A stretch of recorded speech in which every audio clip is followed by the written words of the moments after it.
Der Julis Eventer Podcast aus der Welt der Vielseitigkeit. Staffel 5. Heute mit Folge Nummer 12 und einem besonderen Special. Eine englische Podcast-Folge mit Andrew Hoy. Ich glaube, es ist die allererste englische Folge in meinem Podcast. Deswegen auch Intro und Outro heute bilingual. Für alle, die mich noch nicht kennen, ich bin Juliane Würwoll. Ja, der Name hat sich geändert, der Mensch aber nicht.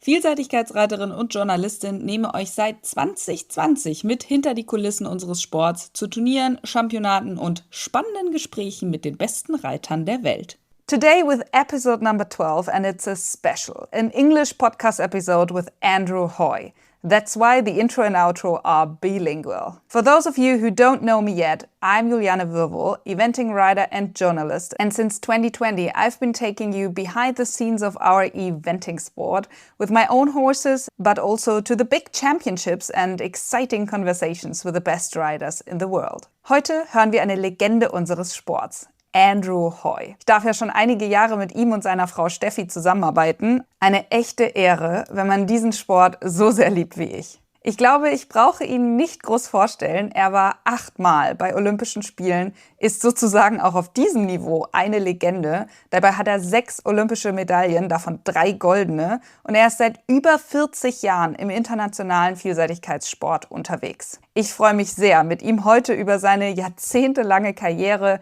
seine Philosophie, seinen Werdegang und auch seinen Blick auf die Zukunft zu sprechen. Er teilt so viele Insights mit uns. Today we hear from a legend of our sport, Andrew Hoy. I've had the privilege of working with him and his wife Steffi for several years now, a real honor when you love the sport as much as I do. I don't think that I need to introduce him. He has competed in 8 Olympic Games and is, so to speak, a legend at this level, having won 6 Olympic medals, including 3 gold, and competed in international eventing for over 40 years. I'm very pleased to be talking to him today about his decades-long career, his philosophy, his history, and his view of the future. He shares so many insights with us. Diese Folge wird präsentiert von Kohnke's Own, eine der führenden Marken für Pferdeernährung in Australien. Viele von euch kennen die Produkte bestimmt schon, weil Andrew seit Jahren mit ihnen arbeitet und sie fester Bestandteil seines Pferdemanagements sind. Kohnke's Own ist in Australien weit verbreitet und für alle australischen Zuhörerinnen und Zuhörer problemlos erhältlich. Aber auch international lohnt sich ein Blick auf ihre Social-Media-Kanäle. Dort teilen sie nämlich viel fundierte Informationen rund um Pferdeernährung und Gesundheit. This episode is sponsored by Kohnke's Own, one of Australia's leading equine nutrition brands. Many of you will recognize the products from Andrew's daily routine, as he has been working with the brand for many years. Kohnke's Own supplements are widely available throughout Australia, and even if you're listening from outside Australia, their social media channels offer excellent educational content on horse nutrition and equine well-being. You find all the links in our show notes. Und jetzt wünsche ich euch ganz viel Spaß bei dieser Podcast-Folge. And now, I hope you enjoy this podcast episode. Andrew, it's such a pleasure to finally have you on my podcast. We're sitting in the lorry. We've been working together for a while now, but this is the first time we're sitting down for this. So welcome in my podcast. Thank you. Yes.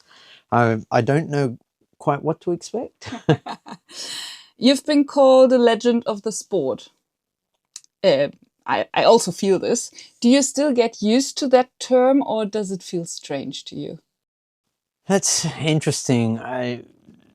For me, I don't consider myself a legend. I just consider I do what I enjoy doing. I think the one thing is that I've probably been in the sport for a long time, and if the length of time that I've been involved in the sport determines whether you're a legend or not, then I probably get there for the amount of time I've spent. But I've had some absolutely amazing years and amazing performances, and then there have been low moments, but that's the same as any sporting person. They have high moments, they have low moments.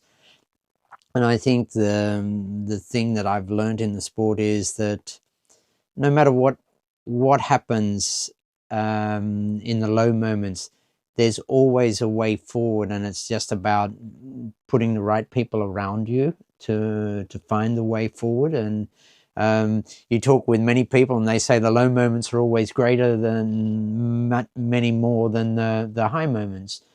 But I think we need to look at it. All right, what do we do, and why do I keep going?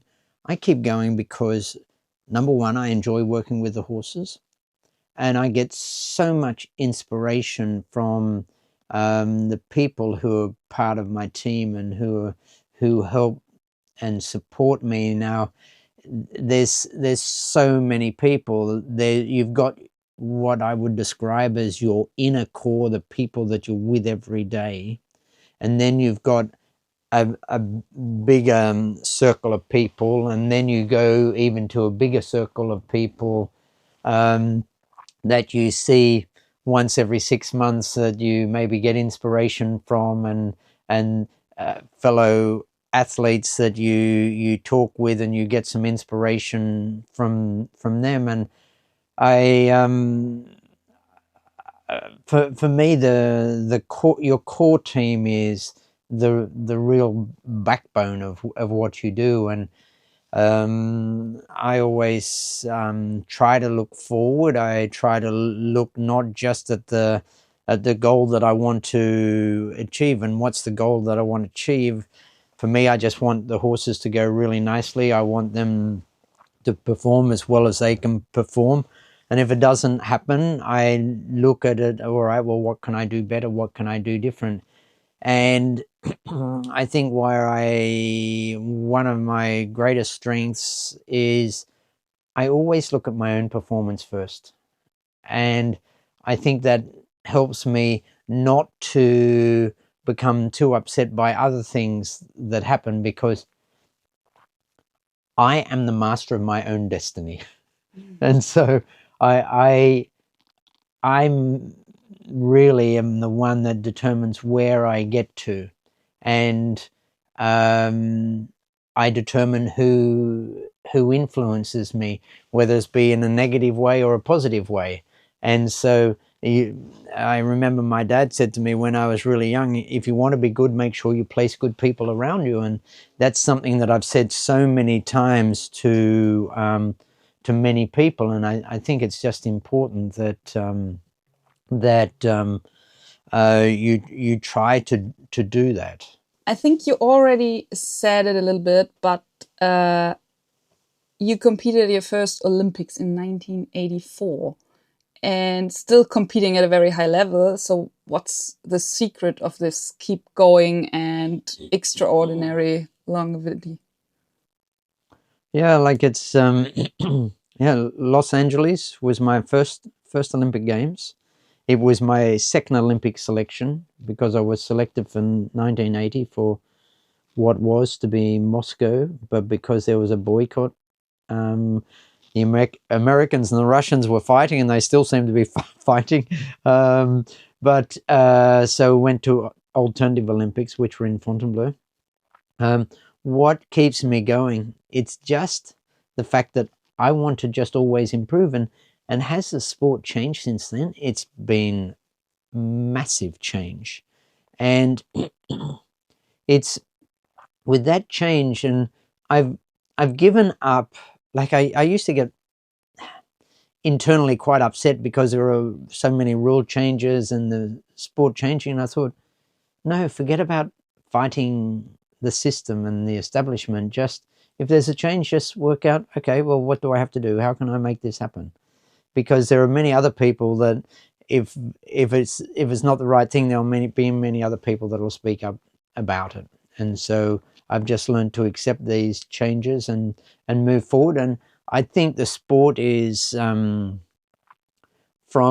a rider safety perspective, I think it is so much better today. The care of the horses today is just so much better. We have, with the technology of today, we have so many areas where you can have your horse correctly diagnosed. There's physiotherapists, there's veterinarians, there's really good trainers out there. And so I think and like the equipment, such as I work with Fairfax, who they do biomechanic testing of the horses and how it assists the horses in the way that the horses go, and so that really ticks my box, to use a phrase. And I'm really excited by that kind of thing, and I really love to just have that opportunity of learning more every day. Every day I learn something new. It's funny that you say this, because this is my next question. Looking back, what has changed most in eventing since you started? Look, I think there's so many aspects. Like years ago, it used to be very much a long endurance day. But if we go right to the very start of the competition, to the dressage phase and the inspection of the horses, even before we compete the horses, like you arrive at the show and the horses are checked in, and you have to give the temperature of the horses in the pre-run up to the event, and so this is so much better. The care of the horses is so much better. Dressage phase, the quality of riding has changed immensely, and that's not a criticism by the boys and girls who were successful last century, because I say last century because I started last century, and 84 was my first Olympic Games, and I remember walking the cross-country course there, and I thought, oh, I don't know how I'm going to find my way around here, because I thought the fences were just massive. But I think the fences are equally as big today, but with the cross-country fences, you have frangible fences, and so from the welfare of the horse to the health of the rider, that has just improved so much more. I think then you go through the show jumping. The show jumping is it's a bigger course. We jump higher now than they used to jump then. The poles are lighter, so you need very good quality jumping horses.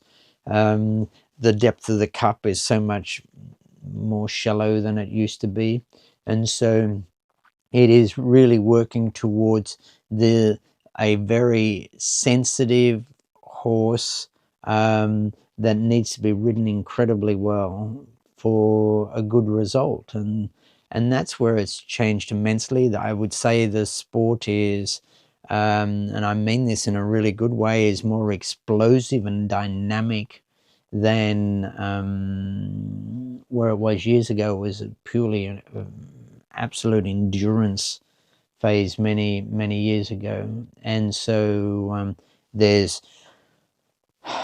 tremendous speed that's involved in the sport today, at championship level, and to be really good, and the quality of equipment that even the riders are wearing, like whether it's not just the equipment from the horse, but the riders, like the helmets are so much better and safer today. The clothing that we wear is much more sport orientated than what we used to use years ago. So massive changes. Yeah, I think so. I learned the last few days in a few other interviews that you started as a farmer in Australia, and your first 3 Olympic Games were as a farmer still. Yeah, that's correct. I studied farming. I grew up on a farm, and then I went to school, which was I was a boarding school. I used to board during the week and get home at weekends, and then I would ride my pony when I got home of a weekend, and I'd go off to a show or a competition, and then when I left school, I went to agricultural college and I studied farming, and I've spent half of my life in Australia, and while I was there, I was farming the entire time, and horses were just purely a hobby. And it was after Barcelona, where we had success and won a gold medal. I thought then I either need to do the sport full-time or farming full-time, because my days were just incredibly long when I was farming. Like, I'd be out of bed at 4 o'clock every morning, and I'd be doing my horses before I started work, which was always at 7:30. So I only ever had what I described 1.5 horses, one advanced horse and one novice horse. So the more senior horse I would ride every day or one day a week off.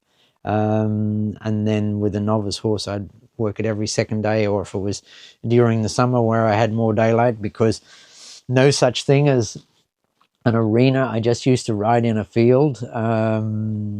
I used to use my horse around the property to go and check the cattle and the sheep and the property, and I used to jump falling down trees in the field, and so that's how I really got started.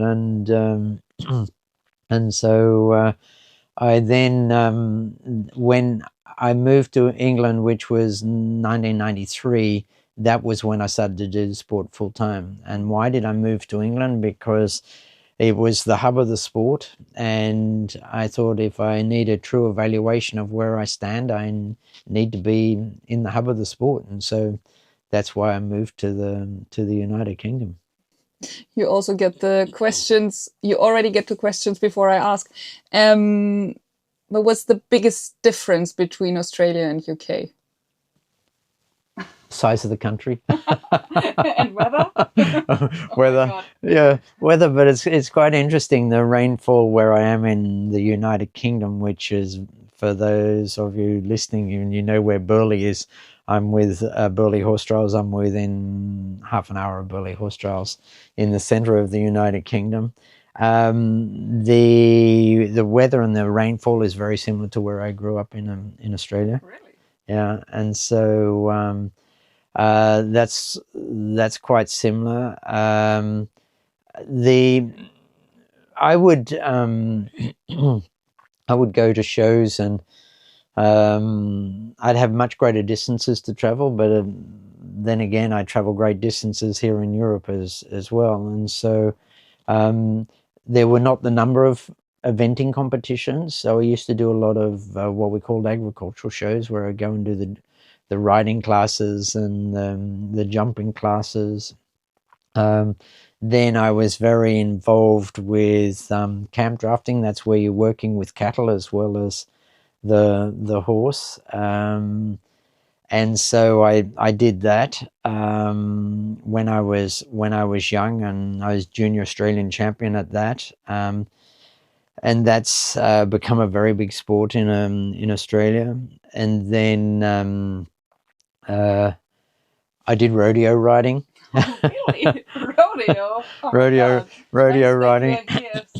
Yeah, but I realized that with rodeo riding, you always ended up on the floor, and that's not what I necessarily wanted to do. But I actually learned a lot from it, because it gives you the opportunity. You have to go with the buck that the cows that I was sitting on at the time, and then the rodeo riders,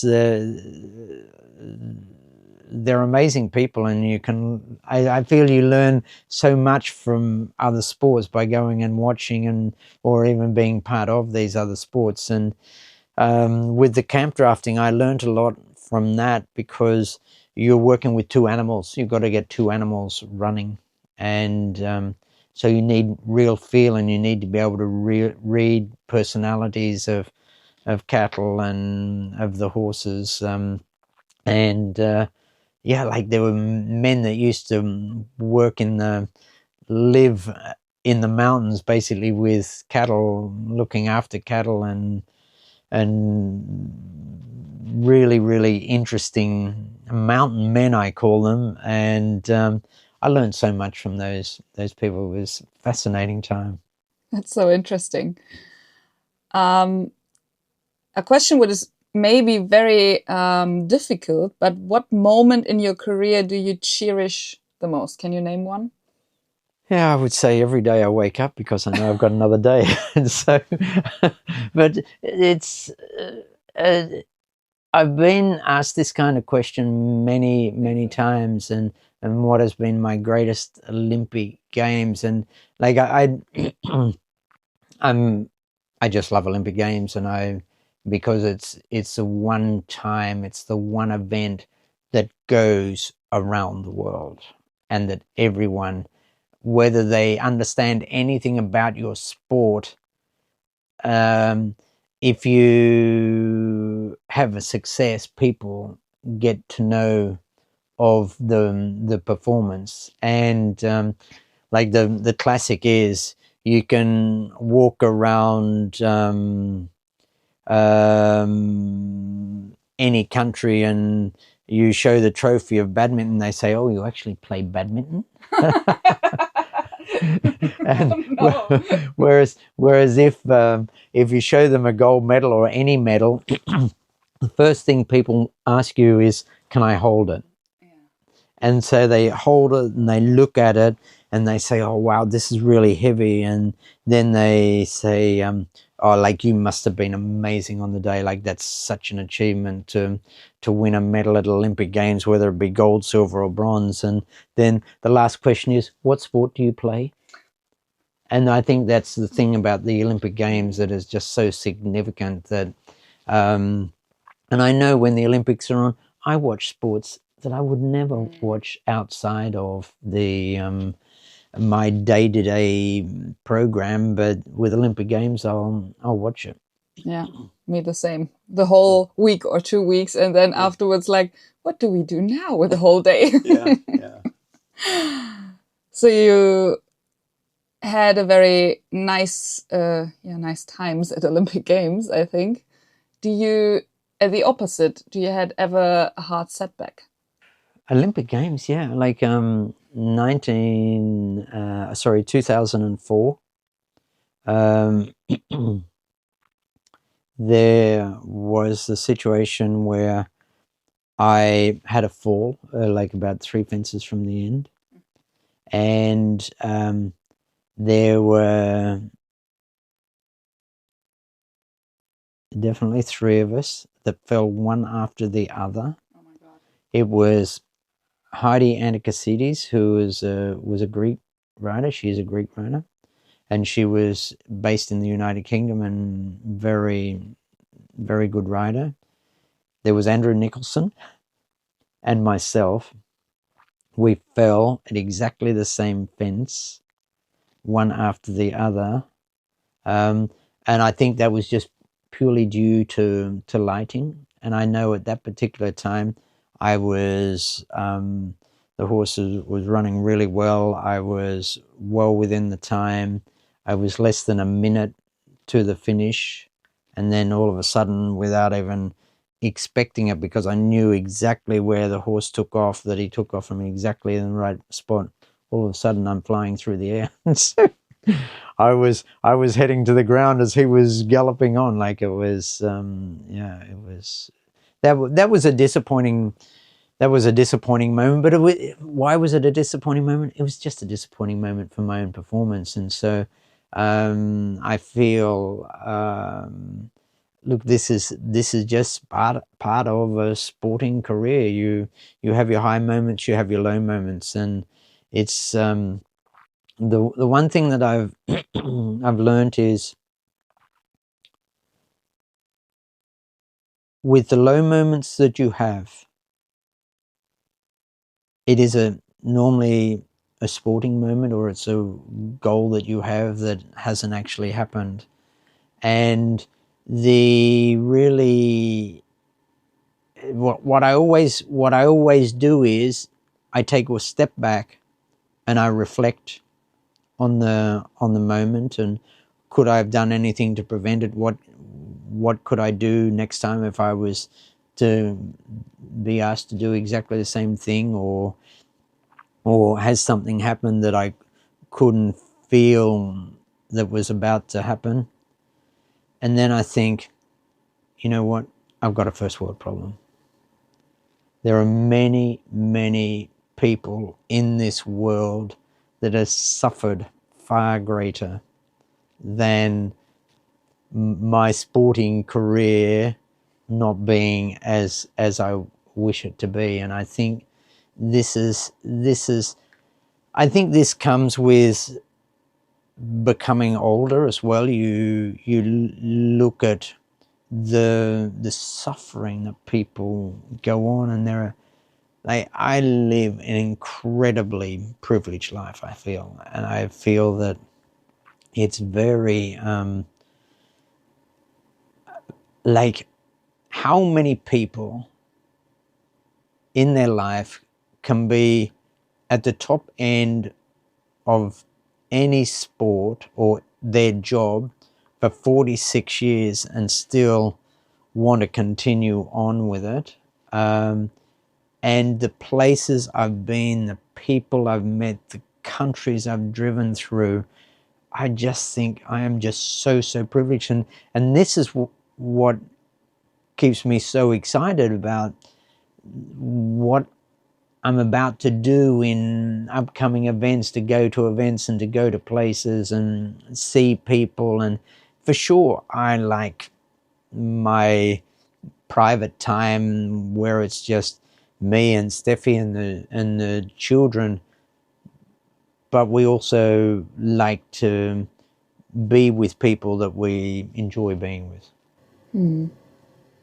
You've had a lot of amazing horses, I think. But you know this question, what are there ones you can say they shaped you the most as a rider? That's a really good one.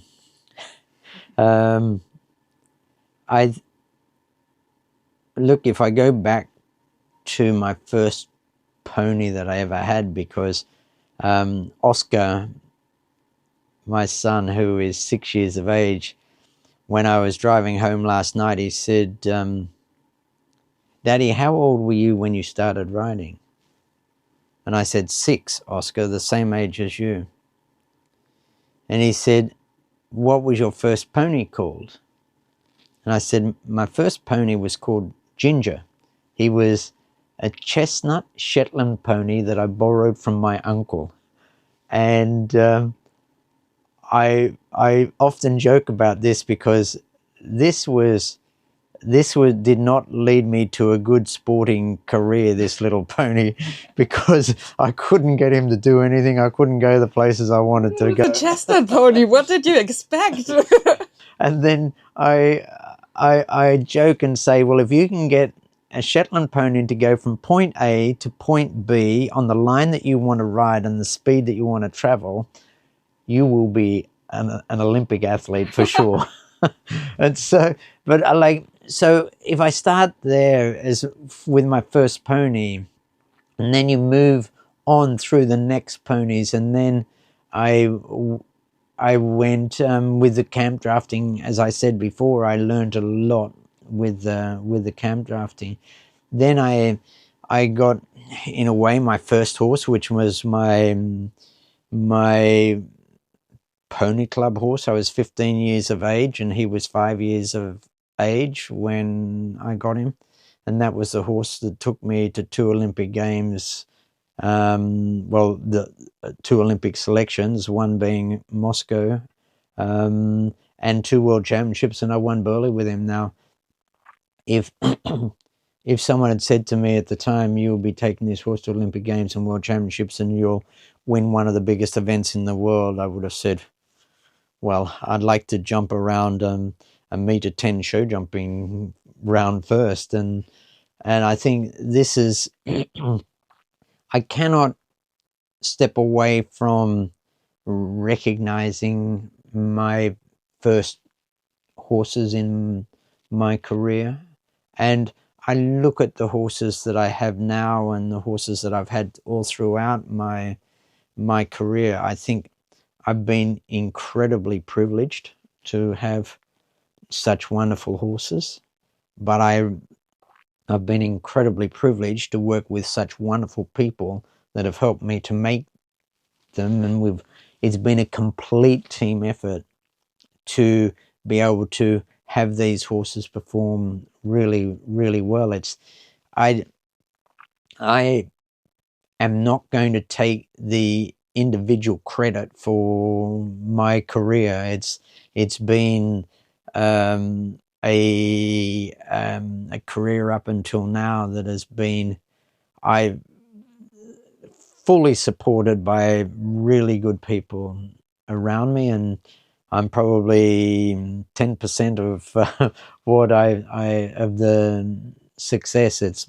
I think there's 90% of my success that probably goes down to many other people. And like, this is the first time I probably put it into a percentage term, but I just want all of your listeners to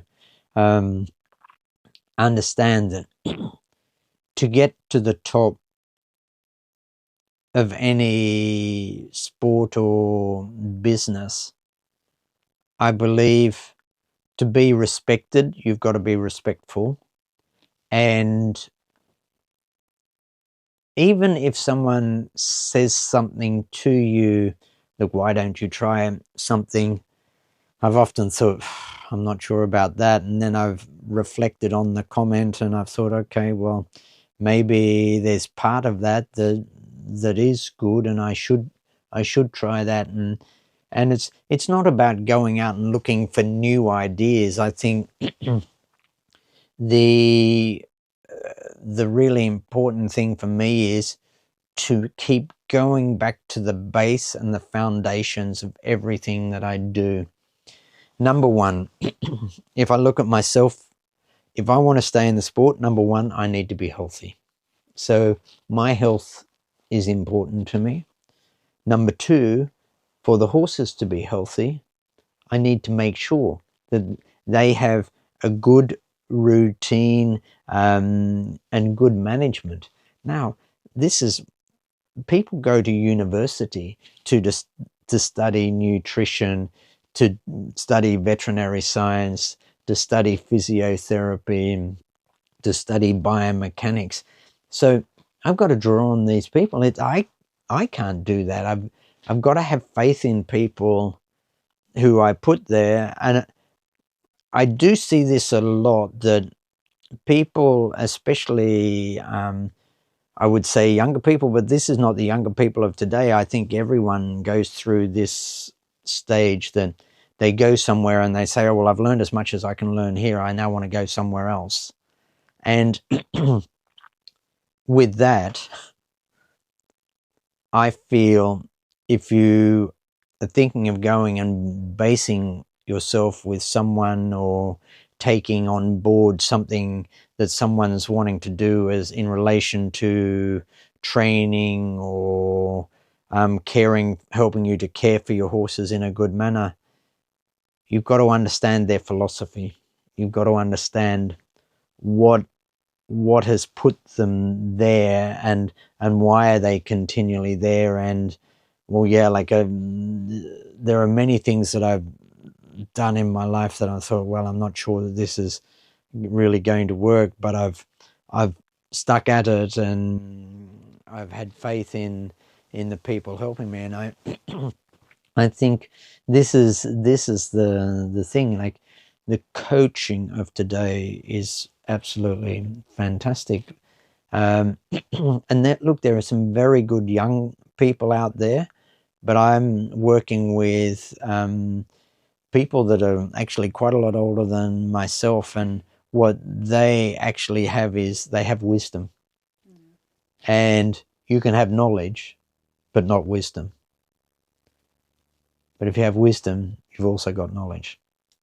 Right. Like you tell about Captain Mark Phillips or Christoph Hess and someone like this. Right? And Nelson Pessoa. Like, these are these are the three people I'm working with. Now, there are other good show jumping coaches, there are other good dressage coaches, and there are other good cross-country coaches. But the three names that you've just said, those people, if you put those three people into one room the knowledge that they have is just phenomenal. The experience and the wisdom that they have, and none of them are dogmatic and they say, well, you have to do A, B, C, and D. They talk about things and they say, well, I really think it'd be a good idea if you really try this. And if I say, well, look, I'm finding this a challenge to understand and a challenge to understand the feeling, they all go back to basics.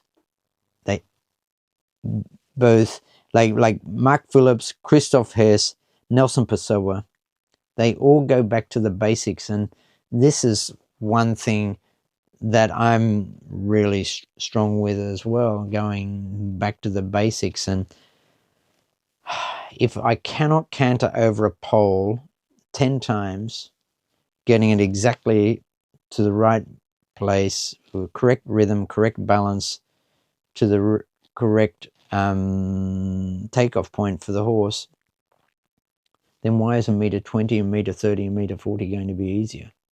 Why is it going to be easier when I've got speed? It's just that when you've got speed, the speed covers up it can cover up so many things. And because you train at a lower level, that doesn't mean that you accept things that are not right as to how low can you accept things. It's how good can you be at getting it right. Christoph Hess says, if it's almost right, it's 100% wrong. And I think that's a fantastic saying. But it's also hard, or not?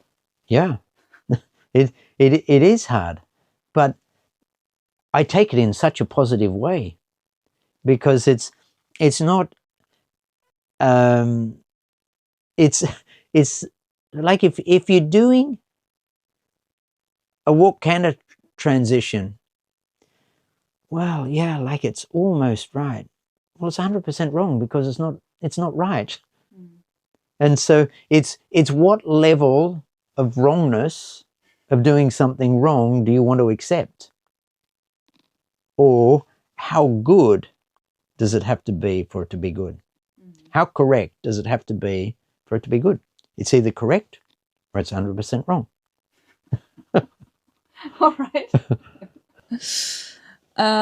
What do you look for in future event horses? Because you have, some young horses here.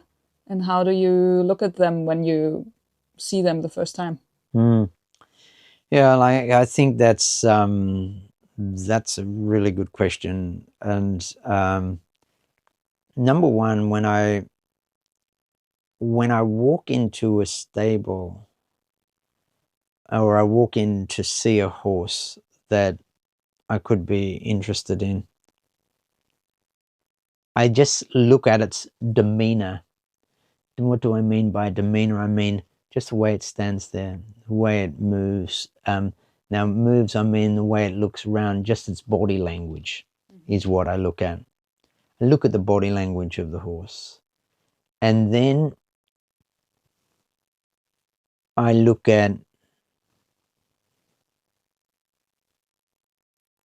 conformation of the horse. Now, conformation, I've seen horses at Olympic Games that have not got great conformation, but they've been incredibly well managed.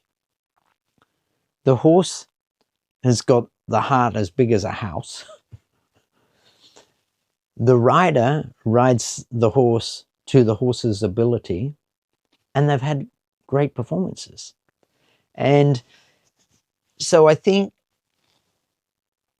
the body language of the horse, the conformation of the horse, how the horse moves, like walk is important to me. Trot, you can always improve trot. Quality of canter. And I was about to say the horse has to look like an athlete. But I feel what I want to say to that comment is the horse has to move in a good way. Now, I've taken horses on that definitely haven't looked like athletes. But it's not a 2-week process or a 2-month process. It's sometimes a 2 to 4 year process to really turn them around. And I mean turn them around so that you work with them, you work with the personality, and you work with the ability of the horse, and you work with the well-being of the horse. But number one, the horse has to be healthy. It has to have a good brain that you can work with. And then you have to understand as a rider the challenges that a horse has, but that's normally a reflection of the way that you work the horse or you work with the horse. Because over the years, I've seen horses galloping past in the distance on the cross-country course, and I know exactly whose horse it is or who's riding it because the way it goes. Horses are a product of us as individuals. And I can go away from my stables and I can come back, and just by spending 5 to 10 minutes with each horse, whether I'm just handling the horse or sitting on the horse, I've got a complete understanding as to how well they've been cared for while I've been away. Mm. Because horses do not lie. Oh, that's true. Horses are a product of the people that work with them, and they do not have it in their brain to say, well, here comes Andrew today, I'm going to make sure I make his life difficult. No. Whereas you can sometimes, with working with people, yeah, no, that's a completely different story. can be completely different. Whereas with horses, it has to be progressive. It has to be consistent, and it has to be respectful. You follow those 3 things, you'll always find a good way.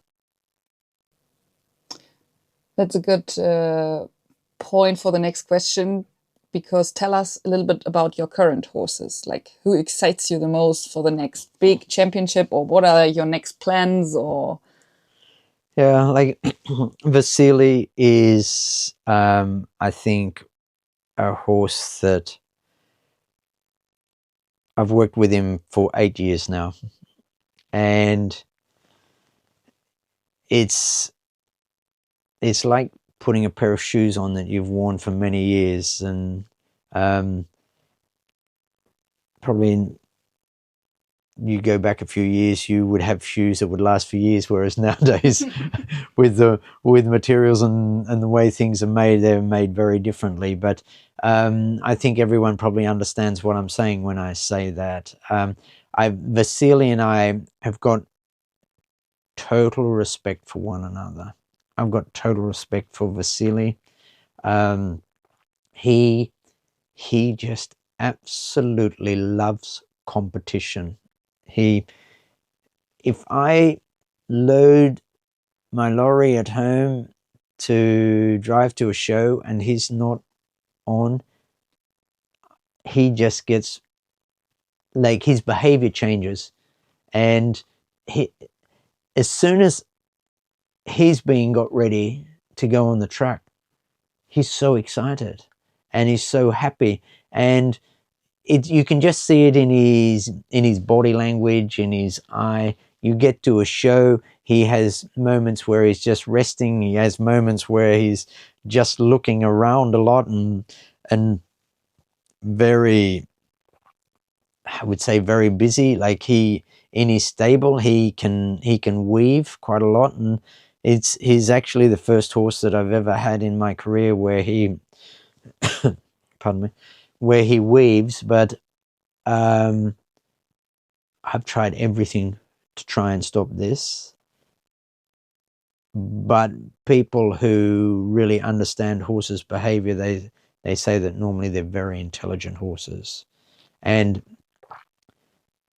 what's the definition of intelligent? I think that Vassily is a horse that he's very much aware of his attributes. He's a complete athlete, like to be able to gallop and run cross country. He's very careful with the way that he jumps. He's got I would say, probably one of the best jumping records that I've ever had of any horse. In the 8 years of me at FEI level, he's had a total of 4 rails down. And with that, at one of my last competitions, I had 2 rails in one round. Was I upset by this?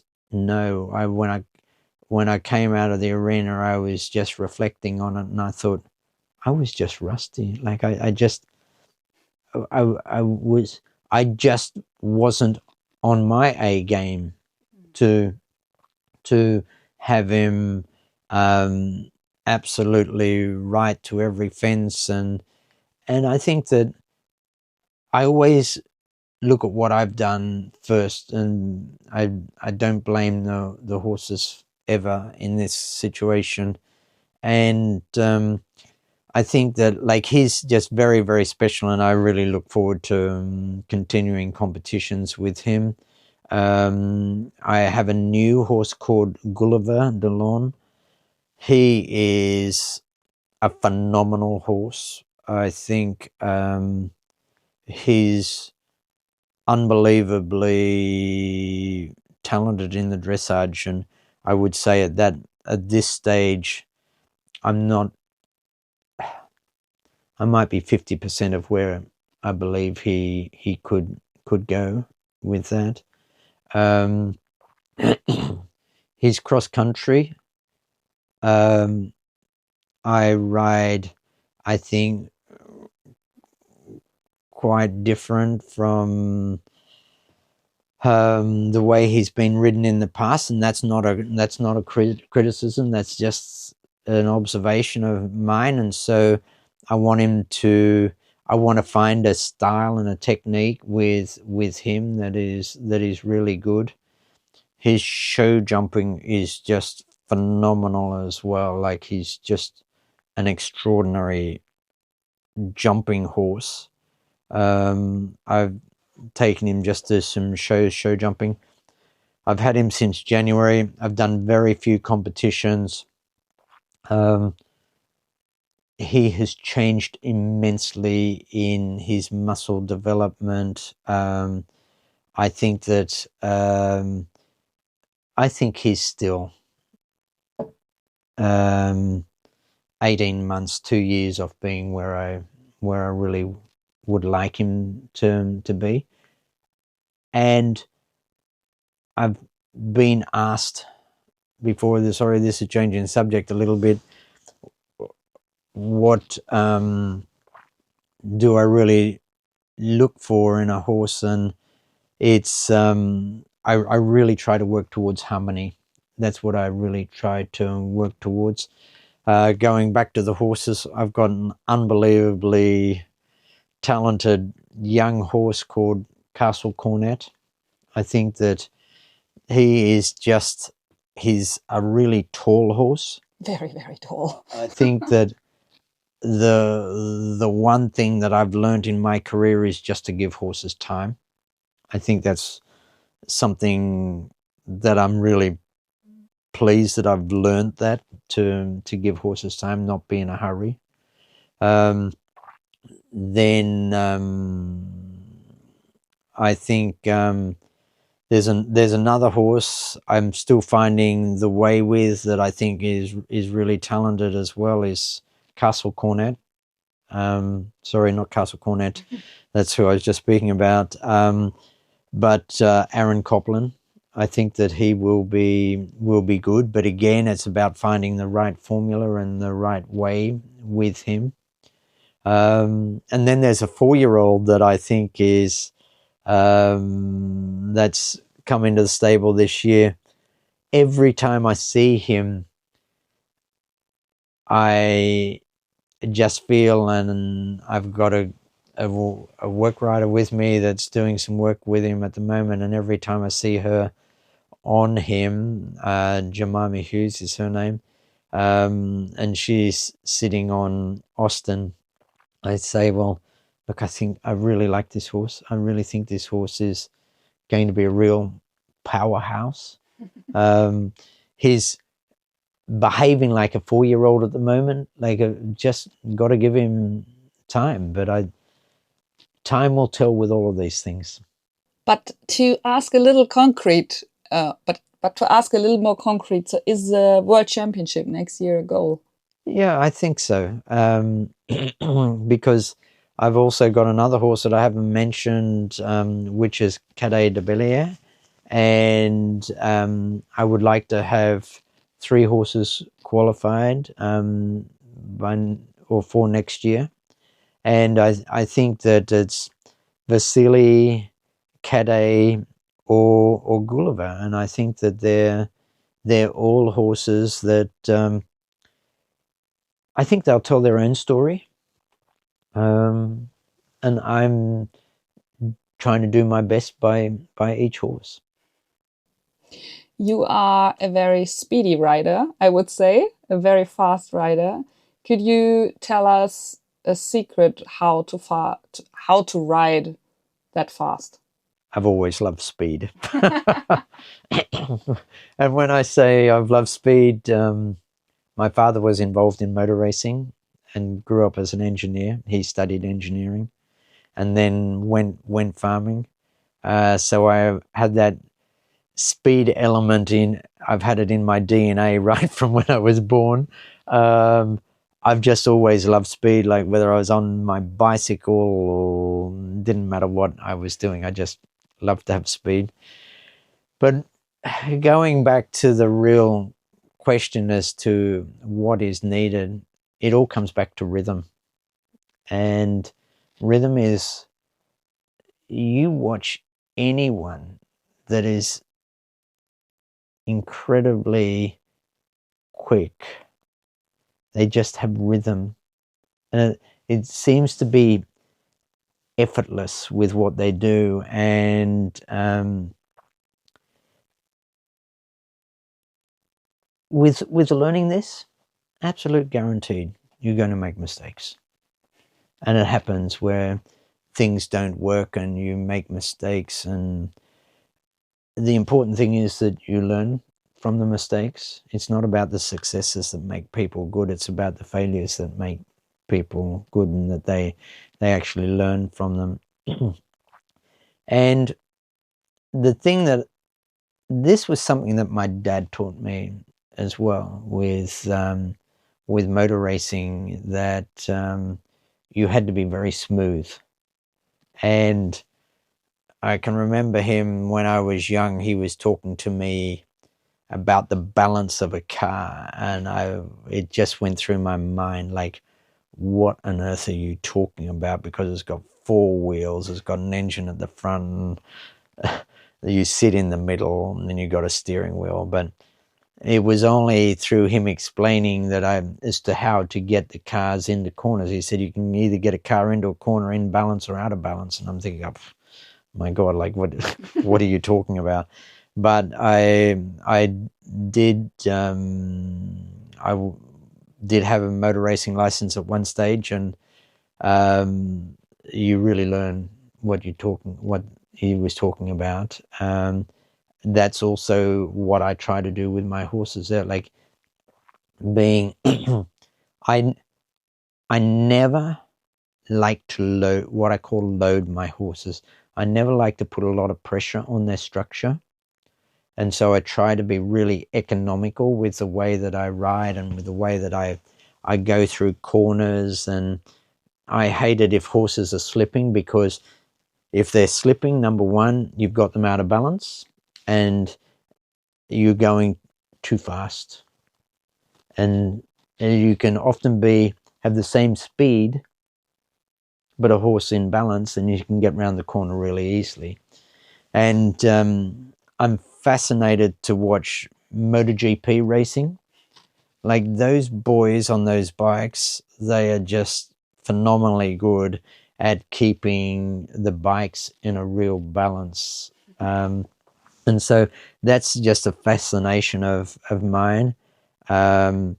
Driving, I always find driving to the shows, I use that to set myself up for speed. Not that I go beyond speed limits, but it's how smoothly can I get through corners without being slow and without being crazy fast.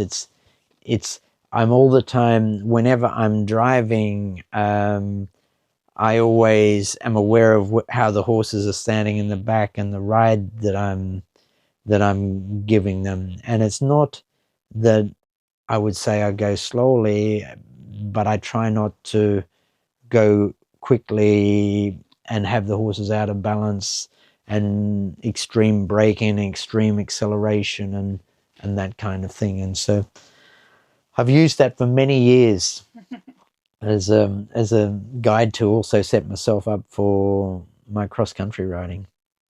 Yeah, because we walked, I think 1.5 years ago or something, we walked a course together, and it's still a very, very big inspiration for me to look back at our pictures we did and what did you say, and that you don't get your seconds or get your time with going faster in between the fences or something like this. You just have the rhythm, and then it all comes a little bit to what it is. But the rhythm is most of the thing. It's not, I think, very easy at the beginning, because you have to have more speed to the fence than you normally maybe have in your mind or in your normal rhythm.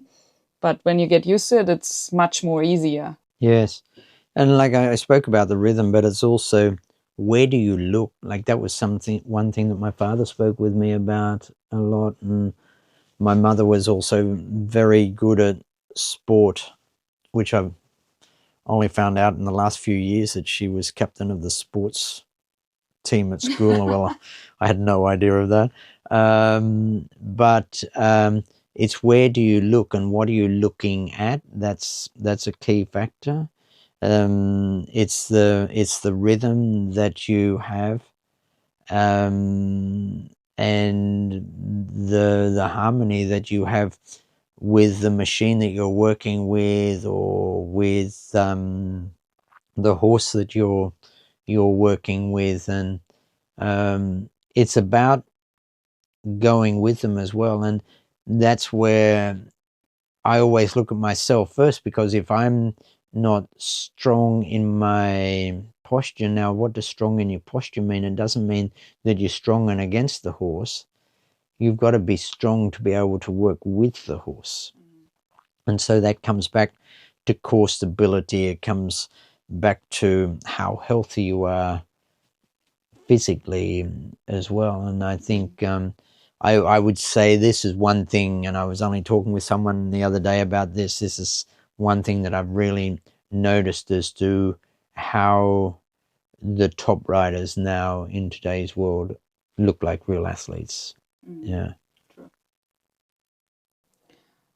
If you could give one piece of advice to a young event rider starting today, what would it be?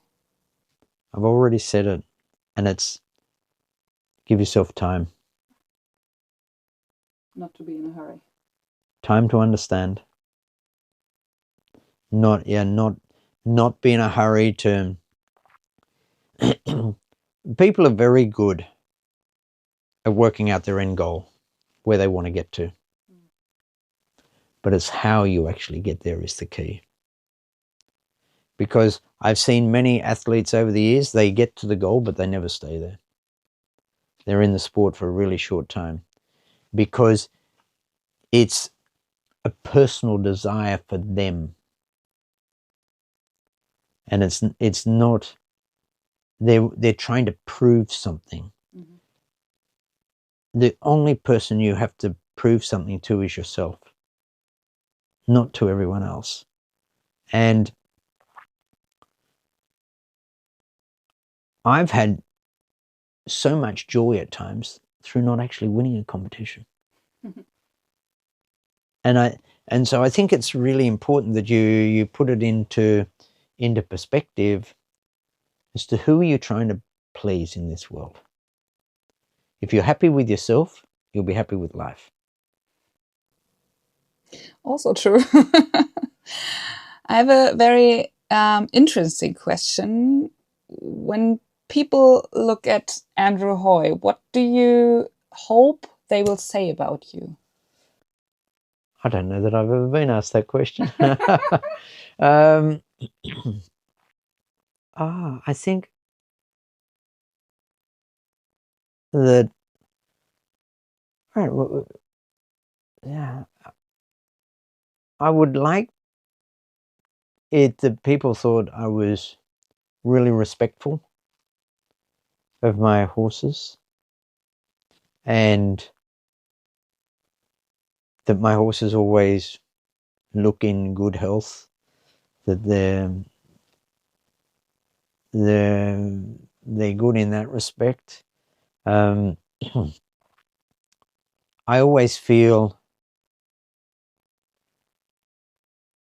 we don't have shop windows to display our product, but my horses are my shop window. And the way I present myself is my shop window. And I used to be a very big party goer, but I used to be. But I've... That was before we met. Yes. Yes.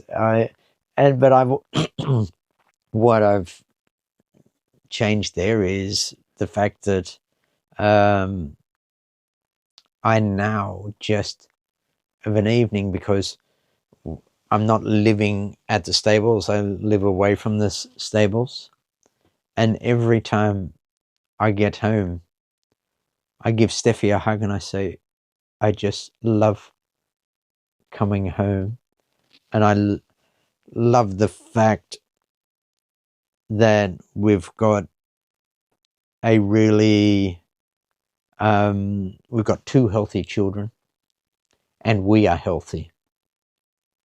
What more could we want for in life? We haven't got the smartest house. There are many people with so much more wealth than we have, but we have health.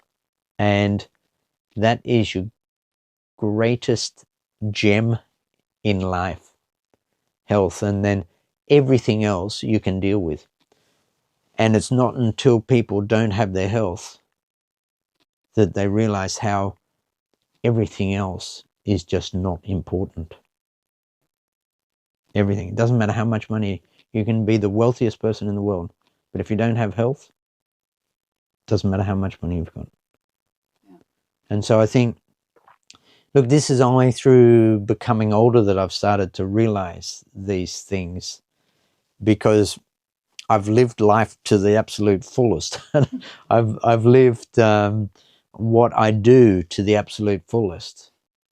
And I am still passionate about what I do, and health is one of the greatest things.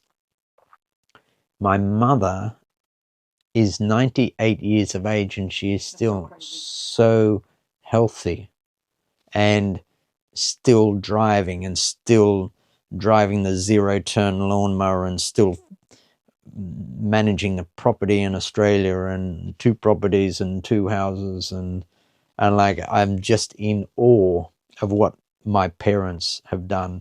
And I think the thing that's made me appreciate this the most is that I've got 2 children. And it's made me appreciate what my parents did for me. And Steffi is exactly the same. She's so appreciative of what her parents have done for her. And then the children come flying in through the door from another room and the hurricane has hit us.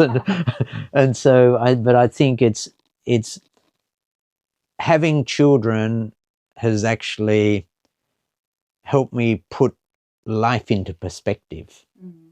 And the challenging times, and I'm much better at working through the challenging times, because I can remember being at one show and I had a horse standing up in the dressage and it didn't canter when I wanted to canter, and then it trotted when it shouldn't have been, when it should have been walking. And I come out of the arena and Philippa, who was only, I think, about 4 years of age at the time, she's jumped up and down with joy and said, "Daddy, that's the best dressage test I've ever seen you do."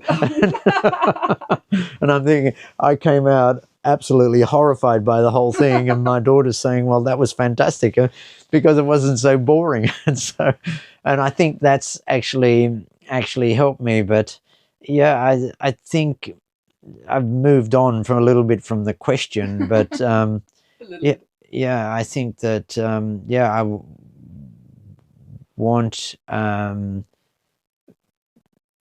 people to just feel that I care for my horses in a good way, and that I'm a good ambassador for the sport.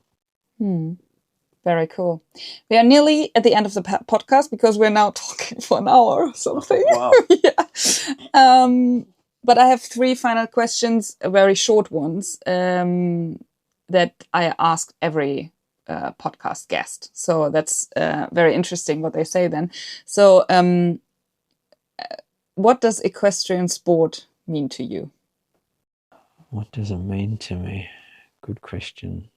It means it takes my life and to fulfillment, like travel, like working with the horses, absolute joy working with the horses, because there's not one horse that answers back. It's just they're a product of how I work with them. Yeah. If Vassily could talk, what would he say about you? Come on, get on with it. And which person in the eventing world should I definitely invite to the podcast? The person that I would have said, if they were still here with us, who understood the sport, was Queen Elizabeth II. I don't think that I could invite her. But like, she would be just fascinating about her equine knowledge and the feeling that she had for the horses. And like Princess Anne is her daughter, and so she was very much aware of what this was involved in the sport, and she'd been to badminton Burley many times, and for sure you can't, but that's, and I had the privilege of meeting the Queen on many occasions, and so she was just a fascinating lady to speak with. The Princess Royal. Okay. Good try for me. Thank you so much, Andrew. This has been very special, very deep, I think. Yeah, thank you very much. My pleasure. Thank you.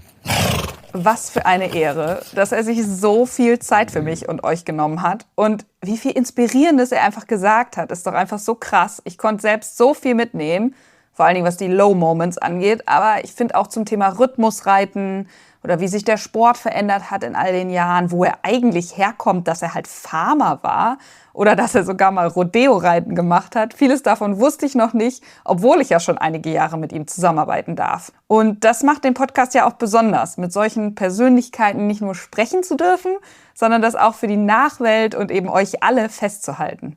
Ich hoffe, ihr hattet genauso viel Freude, die Folge zu hören, wie ich, sie aufzunehmen. what an honor that he took so much time for me and you, and how much inspiring stuff he said is just crazy.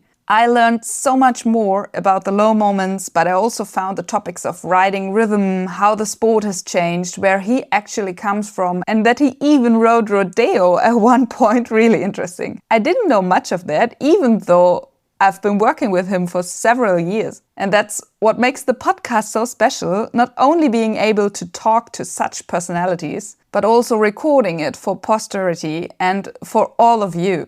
I hope you enjoyed listening to the episode as much as I enjoyed recording it. Vielen Dank an Kohnke's Own für die Unterstützung dieser Podcast-Folge. Wenn ihr in Australien lebt, findet ihr ihre hochwertigen Ergänzungsfuttermittel landesweit bei vielen Händlern und online. Für alle anderen, die informativen Beiträge zu Pferdeernährung auf den Social-Media-Kanälen von Kohnke's Own sind definitiv einen Blick wert. Alle Links findet ihr wie immer in den Shownotes. A big thank you to Kohnke's Own for supporting this episode. For listeners in Australia, their premium equine supplements are available nationwide. For everyone else, their social media presence offers valuable insights into horse nutrition and management. Definitely worth exploring. All links are included in the show notes. Was kommt als nächstes? Ich denke, Anna Sima ist wieder dran. Ich hoffe sehr, dass wir zeitnah einen Termin für die Aufnahme finden. Noch ist sie nicht im Kasten, aber da bleibe ich natürlich für euch dran. What's next? I think it's Anna Sima's turn again. I really hope we can find a date for the recording soon. It's not in the can yet, but I'll stay on top of it. For you, of course. Ich hoffe, die Folge hat euch gefallen. Wenn ja, freue ich mich riesig über eine Bewertung in eurer Podcast-App. Das hilft, dass noch mehr Pferdesportfans diesen Podcast auch entdecken. Folgt mir auch gerne auf Instagram, um keine Neuigkeit zu verpassen. Bevor wir zum Ende kommen, der Podcast bleibt natürlich kostenlos und das soll auch so bleiben. Wenn ihr Lust habt, mich zu unterstützen, könnt ihr mir gerne über PayPal an podcast@julis-eventer.de einen virtuellen Kaffee oder eine Möhre für die Pferde spendieren. Jeder Euro hilft und zeigt mir, was euch der Podcast bedeutet. Den Link findet ihr auch in den Shownotes. Vielen, vielen Dank und auch danke fürs Zuhören und bis zur nächsten Folge. Wie immer am Donnerstag. Stay tuned. I hope you enjoyed this episode. If so, I would really appreciate a review. It helps more equestrian fans discover this podcast. Feel free to follow me on Instagram so you don't miss any news. Before we wrap up, the podcast is free, of course, and will remain so. But if you'd like to support me, you can buy me a virtual coffee via PayPal at podcast@julis-eventer.de. Every euro helps and shows me how much the podcast means to you. You can also find the link in the show notes. Thank you very, very much. Thank you for listening and see you next Thursday for the next episode. Stay tuned. Der Julis Eventer Podcast aus der Welt der Vielseitigkeit. Staffel 5.